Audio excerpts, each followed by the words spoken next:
In the journey of your baby's first year of life, you'll witness astonishing growth and development. But how, as parents, do we know if our baby is on track with these critical developmental achievements? In the traditional medical world, these milestones serve as markers for tracking a child's growth and identifying potential concerns at an early stage. But with no two babies being exactly alike, many babies don't reach milestones at certain months or compared to others, not at the same time.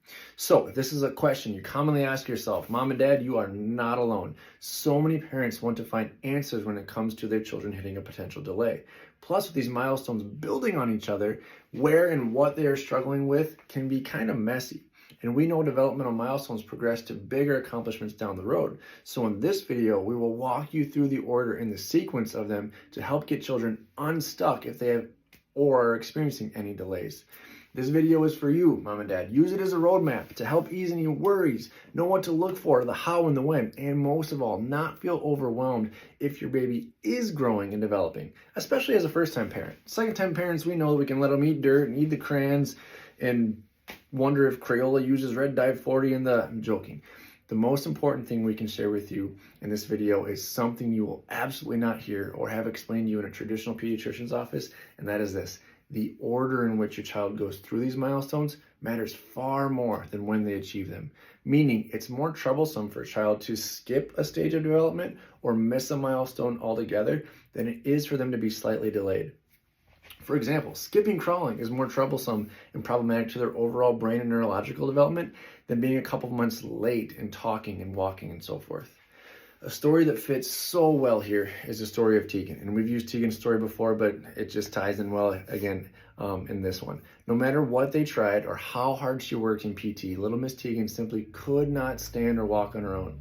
She had always been gross motor delayed, hated tummy time, favored one side, and was delayed with rolling over, delayed sitting up, and delayed crawling.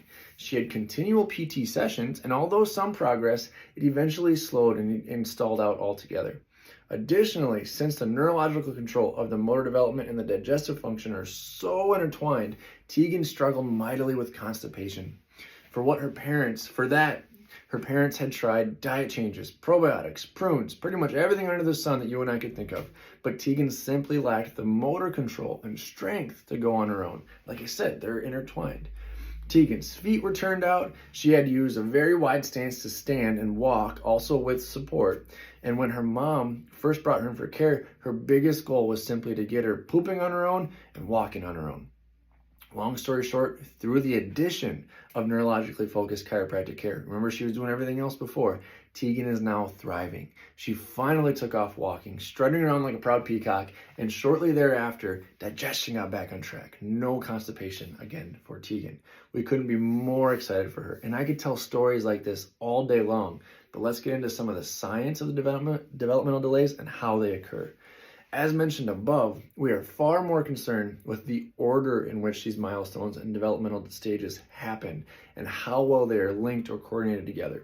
Looking at things on the calendar and by age helps us become aware of a potential challenge or developmental delay, but it does nothing to help us identify the root cause of the potential problem or develop an action plan to help get your baby back on track. To keep it simple, the development of the nervous system happens in 3 primary phases. Number 1 is the foundation of development for your precious newborn baby. Phase 1 includes eating. That can be latching, swallowing, digesting, sleeping, soothing and calming, and then pooping, motility, absorption. We usually have it written behind me, eat, sleep, poop. That's what infants need to do. And then respiratory and immune function as well. Number 2 is to work through movement and coordination. And to get technical, the first part of phase 2 very much overlaps with the timing of phase 1.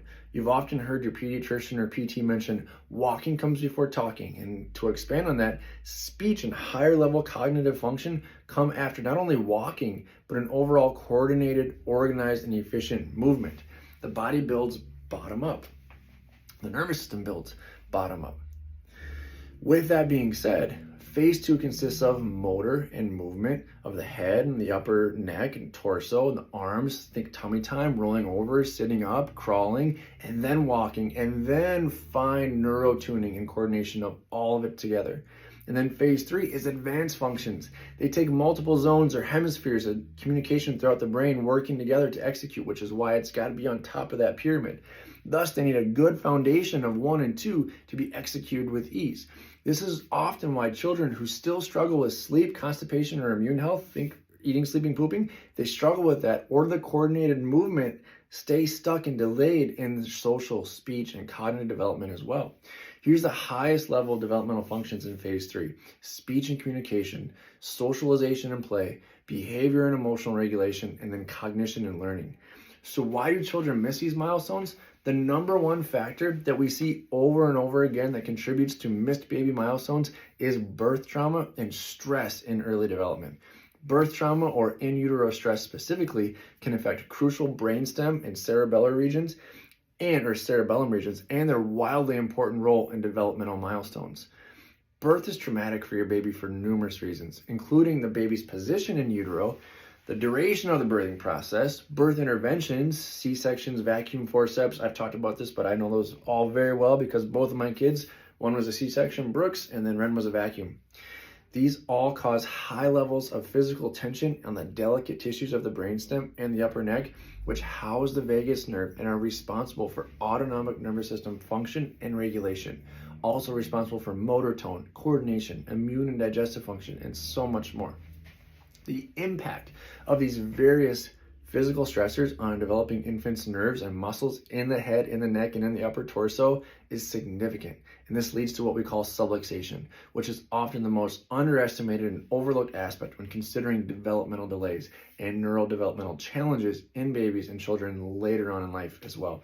So if your baby is displaying signs of colic, reflux, constipation, or is having difficulty sleeping or eating or pooping, remember, these are all phase 1, eating, sleeping, pooping. These are all indications that there is subluxation affecting your baby's nervous system.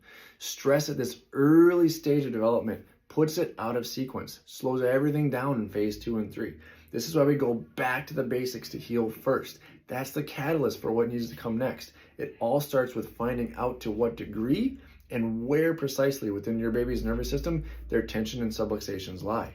Is it upper cervical? Is it in the torso? Is it somewhere else? We always start with an in-depth case history and an examination of your baby, and also utilize incredible technology called insight scans that tells us exactly where, to what degree, and how we need to take care of the problem. For Tegan, who was struggling with walking and pooping, these scans and addressing her subluxation patterns with adjustments made all the difference. Remember, she was trying everything else, and chiropractic got her over that hump. These scans take only minutes to use, are entirely safe, non-invasive, and help find exactly where those areas of altered tone and tension are. Baby milestones can involve so much, and the rapidly developing brain and nervous system are quite intricate systems. Helping babies so early gives them the right sequence and momentum to grow. If you're ready to have your kiddo checked by our office, reach out, email, call, direct message. We'd love to help. Thanks.